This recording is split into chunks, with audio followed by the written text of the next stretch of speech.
लग्नानंतर होईलच प्रेम मालिकेच्या आजच्या भागामध्ये आपण पाहत आहोत। आता मानिनीने जे काही प्रश्न इथे भूतकाळाबद्दल विचारलेले असतात तेव्हा काव्याने स्पष्टपणे मानिनीची बोलती बंद केलेली असते। माझा भूतकाळ होता पण तो आत्ता वर्तमान काळ नाहीये।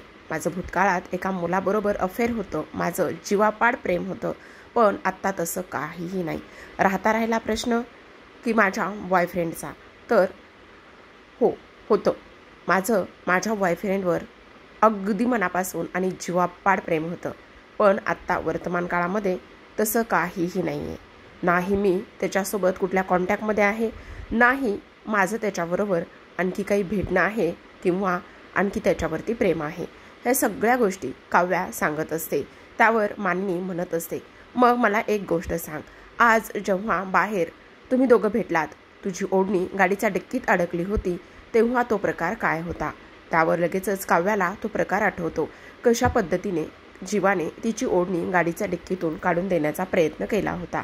आता हे सगळं काही इथे काव्या लगेचच हे सगळं काही बोलल्यावर ती म्हणत असते, मानिनी काकू, जर मला एखाद्या प्रॉब्लेममध्ये असताना एखाद्या मुलाने जर मदत केली तर ते अफेअर असू शकतं का? तो माझा बॉयफ्रेंड असू शकतो का वर्तमान काळातला? हीच जर गोष्ट इथे नंदिनीताईबरोबर झाली असती, नंदिनीताई कुठल्या तरी प्रॉब्लेममध्ये असती आणि तिला मदत इथे पार्थने केली असती, तरीसुद्धा तुम्ही इथे तसाच प्रश्न विचारला असता का? किंवा तुम्ही तरीसुद्धा इथे नंदिनीताईवर तसाच संशय घेतला असता का? किंवा इथे पार्थ एखाद्या प्रॉब्लेममध्ये असते आणि त्यांना एखाद्या दुसऱ्या व्यक्तीने मदत केली असती, तरीसुद्धा तुम्ही असाच प्रश्न विचारला असता का? मानिनी काकू, सांगा ना, बोला ना। का का तुम्ही मला असे प्रश्न विचारताय? मी तुम्हाला अगोदरही सांगितलं आहे, आत्ताही पुन्हा एकदा सांगते, माझा भूतकाळ होता आणि तो माझा भूतकाळच राहील। मी त्याचं सावट वर्तमान काळामध्ये सुद्धा पडू देणार नाही। माझा त्याच्याशी आत्ता काहीही संबंध नाही आहे, नाही मी त्याला कधी भेटते, नाही मी त्याच्यासोबत कधी बोलते। हां, मान्य आहे की माझ्या बॉयफ्रेंडवर भूतकाळामध्ये माझं अफेअर होतं आणि त्या मुलावर अगदी माझं जीवापाड प्रेम होतं मानिनी काकू। हे सगळं आता नंदिनीने मानिनीला स्पष्टपणे सांगितलेलं असतं। मानिनी काकू, एक गोष्ट मात्र लक्षात ठेवा, काही जरी झालं ना तरीसुद्धा ह्या सगळ्या गोष्टी एवढ्या सहजासहजी नाही घडत आहे। तुम्ही माझ्यावर आज जे काही आरोप केलेले आहेत त्यामुळे मी तर दुखावलेलीच आहे, पण त्याहूनही सगळ्यात महत्त्वाची गोष्ट म्हणजेच की मानिनी काकू, अजून एक, ह्या सगळ्या गोष्टींच्या मध्ये प्रत्येक वेळी मुलीलाच का दोष दिला जातो हे मला समजत नाही। आणि तेव्हा मानिनी अक्षरशः रडायला लागलेली असते काव्याचं हे सगळं बोलणं ऐकल्यानंतर। वर काव्या अक्षरशः रडते आणि म्हणत असते, नाही, काही जरी झालं ना तरीसुद्धा मी देशमुखांची सून आणि मोहितेंची लेक आहे। काही जरी झालं ना तरीसुद्धा देशमुखांच्या सुनांचे आणि त्याचबरोबर मोहितेंच्या लेकीने तिचे संस्कार अजिबात वेशीवर टांगलेले नाही आहेत आणि तिच्या संस्कारावर कुणी इथे बोट उचलेल असं मी कधीही आणि केव्हाही होऊ देणार नाही मानिनी काकू। वर काव्या लगेचच म्हणते, मी माझा भूतकाळ केव्हाच मागे सोडून आलेली आहे, त्यामुळे माझ्या भूतकाळामध्ये आत्ता जे होतं ते आत्ता वर्तमान काळामध्ये अजिबातच नाही आहे। तो माझा भूतकाळ मी केव्हाच मागे सोडून आलेली आहे आणि हेच खरं सत्य आहे असं म्हटल्याबरोबर मानी रडायला लागत असते, रडत असते आणि तेव्हा तशीच तिथे बेडवरती बसते। तिच्या बाजूला काव्यासुद्धा बसते। तेव्हा इथे मानिनी ढसाढसा रडत असते आणि इथे काव्या तिला समजावण्याचं काम करत असते, काकू प्लीज तुम्ही रडू नका ना, प्लीज शांत व्हा ना। त्यावर लगेचच आता मानिनी म्हणते, सांगू का गं काव्या, सॉरी, खरंच अगदी मनापासून सॉरी। मला तुझ्यावर संशय नव्हता गं घ्यायचा, मला तुझा राग नव्हता मला संशय घ्यायचा, पण काय करू, एक आई आहे ना गं, आणि म्हणून हे सगळं मी बोलले।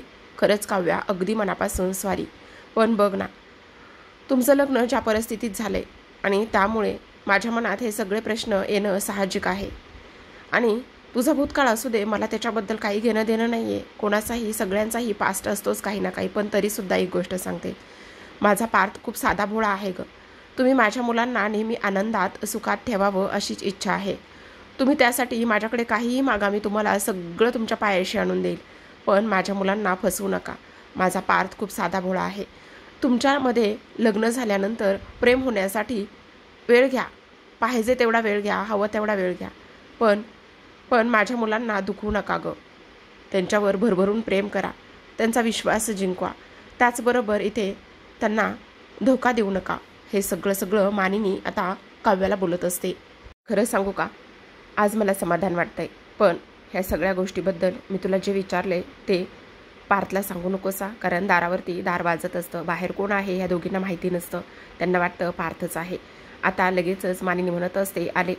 पण काव्या, आज तुझ्याशी बोलून खूप मन हलकं झालंय. इथून पुढे ह्या सगळ्या गोष्टीबद्दल मी तुला काहीही कधीही विचारणार नाही, समजलं?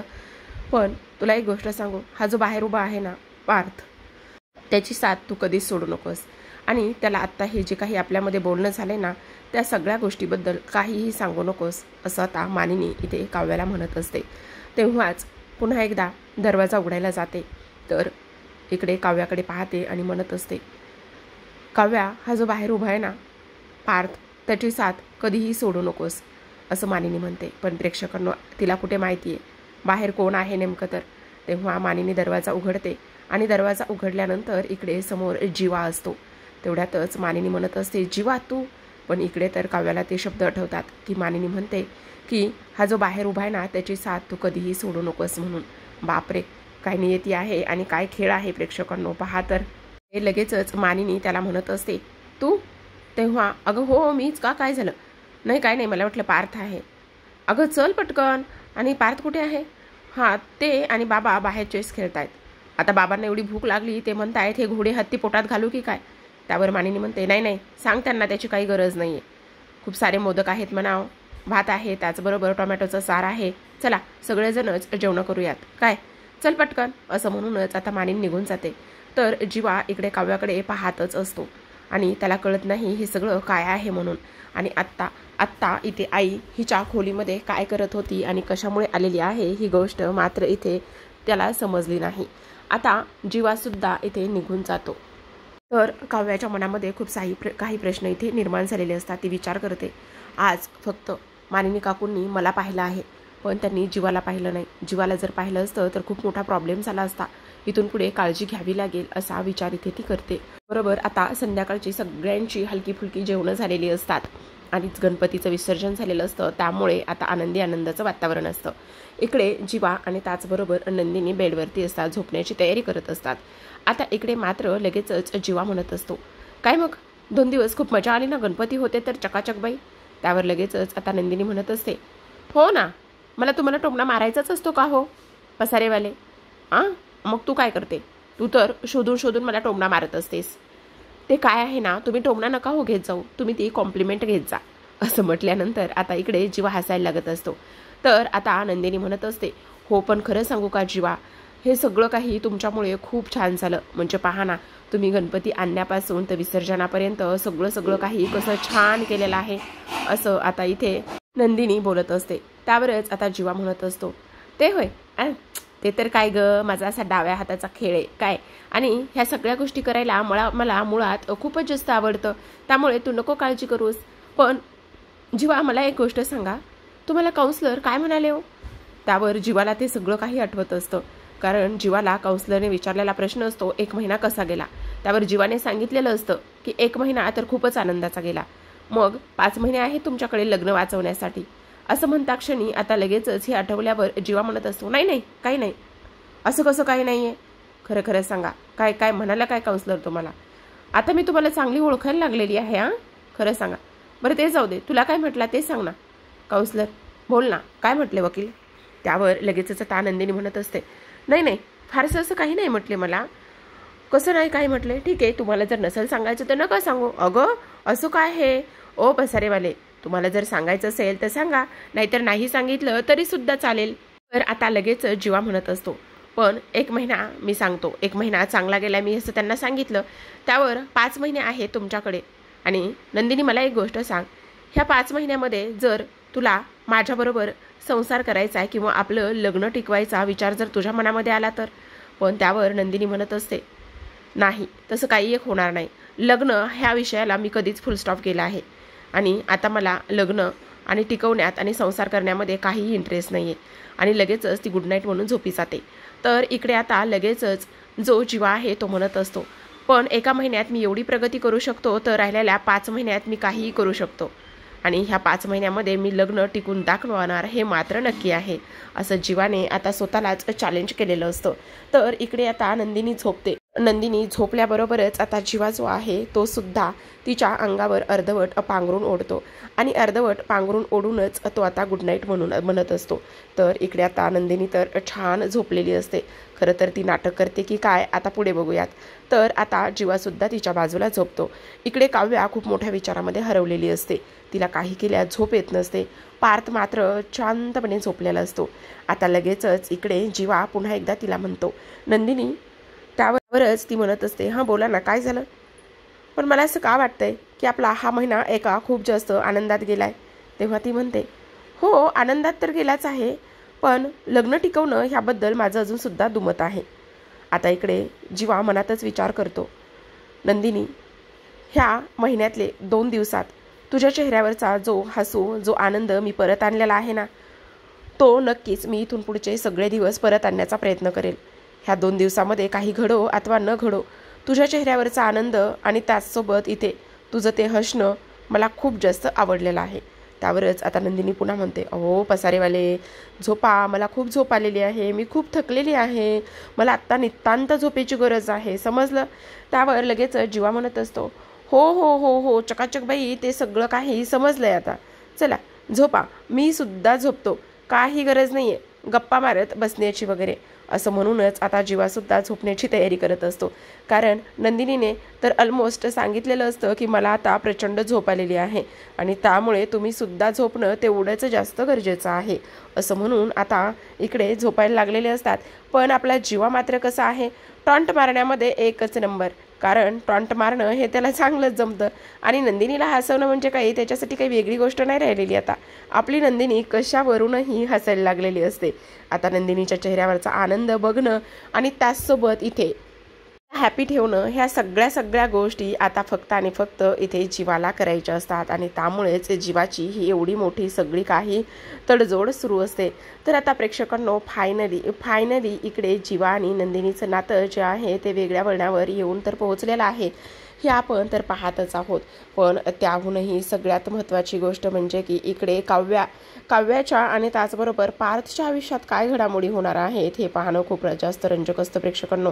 कारण पहा ना, आता इकडे जीवाने तर ठाणलेलं असतं, जीवाने तर ह्या सगळ्या गोष्टी इथे ह्या पद्धतीने स्वीकारलेल्या असतात. त्याचसोबत इकडे नंदिनीसुद्धा बऱ्याच गोष्टी आता त्याच्या म्हणण्यानुसार करण्याचं ती काम करत असते. पण किती नाही म्हटलं ना तरीसुद्धा यांच्या मनामध्ये एकमेकांबद्दल ज्या काही भावना आहेत त्या तर त्यांनी आत्तापर्यंत एकमेकांना काही समजून सांगितलेल्या नसतात आणि काही समजून न सांगितल्यामुळे आता इकडे जो जीवा आहे, जीवा ह्या सगळ्या गोष्टीमध्ये आता इथे पुढाकार सुद्धा घेताना आपल्याला दिसणार आहे. त्याहूनही सगळ्यात महत्त्वाची आणि एक इंटरेस्टिंग अशी गोष्ट म्हणजेच की काही जरी झालं ना तरीसुद्धा इथे आता आपला जीवाच पुढाकार घेत असतो. कारण त्याने तर कधीच काव्याला त्याच्या मनामधून काढून टाकलेलं असतं आणि त्यामुळेच आता जीवा ह्या सगळ्या गोष्टींचा विचार करतो. पण नंदिनी, काही जरी झालं ना चकाचक बाई, बघ ह्या राहिलेल्या उर्वरित 5 महिन्यामध्ये मी तुझं मन, मत, त्याचबरोबर लग्नाबद्दलच्या भावना आणि माझ्यावर असलेलं जे प्रेम आहे, काळजी आहे, आज वडापावच्या मदतीने तर ते मला सगळं समजलंच आहे, पण आता बघ मी काय करतोय ते, असं म्हणून तो झोपतो. आता इकडे नंदिनीला वाटतं की तो पण खरंच झोपलाय. झोपलाला दिसताच नंदिनी मुद्दामूनच डोळे उघडून इथे झोपलेल्या जीवाकडे पाहत असते. कारण आता ह्या एका आठवड्यामध्ये जीवाने नंदिनीसाठी खूप काही गोष्टी केलेल्या असतात. अगदी आनंद निवासपासून तर ते आत्तापर्यंतच्या गणपती विसर्जनापर्यंत. आता संध्याकाळ बरीच झालेली असते आणि संध्याकाळ बरीच झाल्यानंतर इकडे आता पार्थ छान झोपतो. तर काव्या खरं तर सुरुवातीला झोपलेली असते बरं का प्रेक्षकांनो, पण ती मध्येच उठते आणि उठल्यानंतर दचकलेली असते थोडीशी. पण इकडे तेव्हा काही पार्थ वगैरे उठत नाही. इकडे आता काव्या उठून बसल्याबरोबरच ती विचार करत असते, बापरे, आजच्या ह्या सगळ्या गोष्टी ज्या घडल्यात त्या गोष्टी मात्र मानिनी काकूंसमोर एकच बाजू दिसलेली आहे. म्हणजे आम्ही बाहेर भेटलो म्हणजे तो फक्त एक योगायोग होता, चुकून भेटलो आणि आज फक्त त्यांनी मला पाहिलं होतं. पण मानिनी काकूला ती सांगणारी व्यक्ती नेमकी असेल तरी कोणी सांगितलं असेल असं काव्याच्या मनात प्रश्न येतो. पण नाही, ही एकच बाजू कळली. आमचं दोघांचं जरी अफेअर होतं, आमचा भूतकाळ होता आणि माझा बॉयफ्रेंड दुसरा तिसरा कोणी नसून तो फक्त आणि फक्त इथे जीवाच होता, हीच गोष्ट जर इथे मानिनी काकूला समजली असती तर काय झालं असतं. नाही नाही नाही नाही, हे असं होता कामा नये. आता मला इथून पुढे खूप मोठी काळजी घ्यायला पाहिजे काव्या. आत्ता एकदा इथे भेटलोय किंवा आत्ता इथे जर योगायोगाने जरी समोर आलेलो असलो तरीसुद्धा इथून पुढे अजिबात योगायोगाने सुद्धा आपण समोर येणार नाही याची काळजी मी घेणारच आहे. तेव्हा इथे ती विचार करत असते, मला ह्या सगळ्या गोष्टी फक्त विचार करूनच एवढा त्रास होतोय. जर हे सगळं प्रत्यक्षात झालं असतं तर काय करायचं होतं. आणि तेव्हाच तिला तहान लागलेली असते, म्हणूनच पाणी प्यायला घेते. पण पाणी पित असतानाच पाहते तर तिच्या त्या पेल्यामध्ये पाणी नसतं. त्यामुळे लगेचच आता ती दरवाजा उघडते आणि तिथून बाहेर निघत असते, जेणेकरून किचनमध्ये जाऊन पटकन पाणी प्यायला घेऊन यावं म्हणून. आता लगेचच काव्या जी आहे ती खाली किचनमध्ये येते. किचनमध्ये जो जार असतो त्यातलं पाणी ओतून घेण्याचा प्रयत्न करते. आता पाणी ओतून घेण्याचा प्रयत्न केल्यानंतर तिथे जीवासुद्धा आलेला असतो. खरं तर जीवाला सुद्धा तहान लागलेली असते आणि तो फ्रीजमधली बॉटल घेतो. इकडे आता काव्या पाणी ओतते, मागे वळून पाहते तर जीवा असतो. त्यावर लगेचच ती जीवाला म्हणत असते, काय माझ्या मागे मागे करतोयस? प्रत्येक ठिकाणी मी जिथे जाईल तिथे तुला यायचंच असतं का? त्यावर आता जीवा म्हणत असतो, डोक्यावर पडलीस का? हां, मला काही इंटरेस्ट नाही तुझ्या मागे वगैरे येण्याचा. काय संबंध आहे? आणि मला अगदीच आवडसुद्धा नाही आहे किंवा मी त्या सगळ्या गोष्टी कधीच सोडून दिलेल्या आहे तुझ्या मागे मागे करण्याचा. त्यावर लगेचच काव्या म्हणत असते, प्रत्येक गोष्टीमध्ये तुला आर्ग्युमेंट करायचंच असतं का? प्रत्येक गोष्टीमध्ये तुला भांडायचंच असतं का? हो, कारण तू बोलतेसच तशी. हे बघ, मी काय सांगते ते ऐक. आज आपण जेव्हा बाहेर भेटलो होतो, माझी ओढणी तू डिकीतून काढून देत होतास तेव्हा आपल्याला कोणीतरी सांगितलंय आणि ह्या सगळ्या गोष्टी त्यांनी मानिनी काकूंना सांगितल्यात. हे सगळं आता ती इथे जीवाला सांगत असते. जीवा तर खूपच मोठ्या टेन्शनमध्ये येतो. तो म्हणतो, काय? त्यावर काव्या म्हणत असते, हो, आणि त्यांनी मला माझ्या भूतकाळाबद्दल सगळं काही विचारलं आहे. त्यावर जीवा म्हणत असतो, हे सगळं कसं झालं? त्यावरच काव्या म्हणते, हे बघ, आता आपल्याला इथून पुढे खूप जास्त काळजी घ्यावी लागणार आहे. आणि तेव्हा हे सत्य कोणालाही समजता कामा नये. जर घरामध्ये हे सगळं काही सत्य समजलं तर पूर्ण कुटुंब उद्ध्वस्त होऊ शकतं. त्यावर लगेच जीवा म्हणत असतो, पण आईला ह्या सगळ्या गोष्टी कोणी सांगितल्या असतील? त्यावर आता लगेचच काव्या म्हणत असते, नशीब त्यांनी तुला पाहिलं नाहीये, त्यांना फक्त मीच दिसले आणि त्यावर त्यांनी हे सगळं काही मला विचारलं आहे. असं बोलत असताना तेवढ्यातच किचनच्या लाईट्स ऑन होतात. किचनच्या लाईट्स ऑन झाल्यानंतर हे दोघेजण सुद्धा समोर पाहतात तर समोर इथे मानिनी उभी असते आणि काव्याला अक्षरशः थरकाप सुटलेला असतो. तर इकडे दुसऱ्या बाजूला इकडे जीवासुद्धा थोडासा टेन्शनमध्ये चाललेला असतो. काकू तुम्ही? त्यावर ती म्हणत असते, हो मी.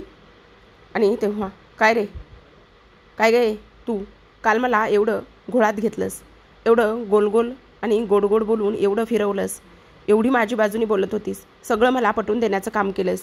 पण तुमचा दोघांचं सुद्धा भूतकाळामध्ये इथे अफेअर होतं आणि तुझा बॉयफ्रेंड दुसरा तिसरा कोणी नसून हा जीवा होता. ही गोष्ट तू माझ्यापासून लपून ठेवलीस, तुझी हिंमत कशी झाली? त्यावरच आता जीवा इथे मानिनीला समजावण्याचं काम करतो. पण मानिनी म्हणत असते, थांब रे, तुला तर मी इथे नंतर बघते, पण अगोदर मला हिला बघू देत. असं म्हणूनच ती काव्याला प्रश्न विचारत असते, जाब विचारत असते. का फसवलंस तू? का खोटं बोललीस माझ्यासोबत? मी तुला काल सगळं विचारत होते, तरीसुद्धा तू मला सगळ्या गोष्टी इथे क्लिअर आणि कट सांगितल्या नाहीयेस. त्यावर काव्या म्हणत असते, काकू प्लीज ऐकून तरी घ्या मी काय म्हणते ते. काकू प्लीज नका असं करू, ऐकून तरी घ्या.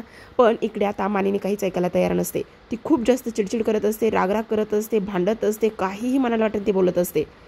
ह्या सगळ्या गोष्टी ती बोलत असताना तिला लगेचच चक्कर येते आणि चक्कर आल्याबरोबरच मानिनी इथे अक्षरशः गळून पडलेली असते. तेवढ्यातच काव्या इकडे झोपेतून उठते आणि जोरातच काकू म्हणून ओरडत असते. आणि तेव्हा पार्थ लगेचच उठतो. पार्थ उठल्याबरोबर लगेचच तो म्हणत असतो, काव्या काय झालेलं आहे? तुम्हाला कसलं स्वप्न पडलंय का? तेव्हा काव्या म्हणत असते, हो स्वप्नच पडलं.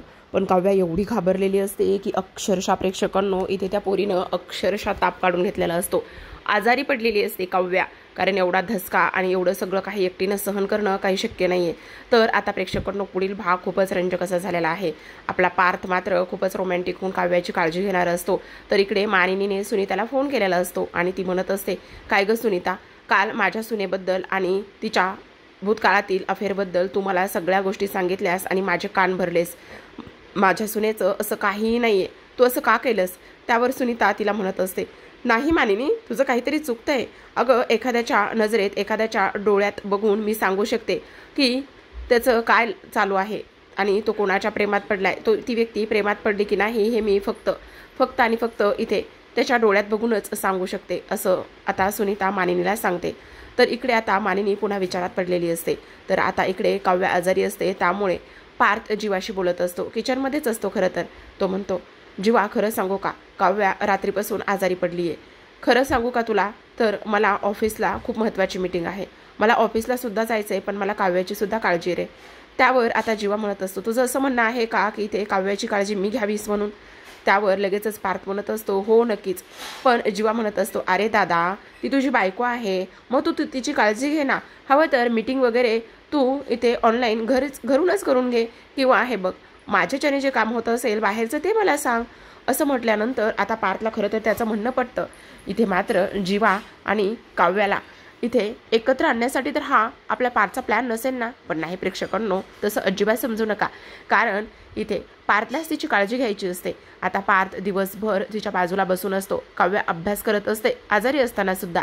पण इकडे पार्थ सतत मागे पुढे करत असल्यामुळे ती चिडते आणि म्हणत असते, का सतत माझ्या मागे पुढे करताय तुम्ही, प्लीज मला नकोय तुमची मदत, जा तुम्ही इथून. असं म्हटल्यानंतर ती मात्र ह्या सगळ्या गोष्टी दाराच्या फटीतून बघत असते.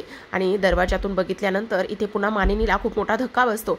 जी काव्या काल मला एवढे आश्वासनं देत होती, ती काव्या माझ्या पार्थबरोबर कशी वागत आहे, असा मानिनीचा समज होत असतो. तर आता प्रेक्षकांनो, इथे मानिनी पुन्हा कुठलं नवीन शस्त्र काढते आणि कशा पद्धतीने काव्याला धारेवर धरेल आणि काव्या कशी सडेतोड उत्तर देईल हे पाहूयात पुढील काही भागामध्ये. तोपर्यंत पाहत राहा लग्नानंतर होईलच प्रेम.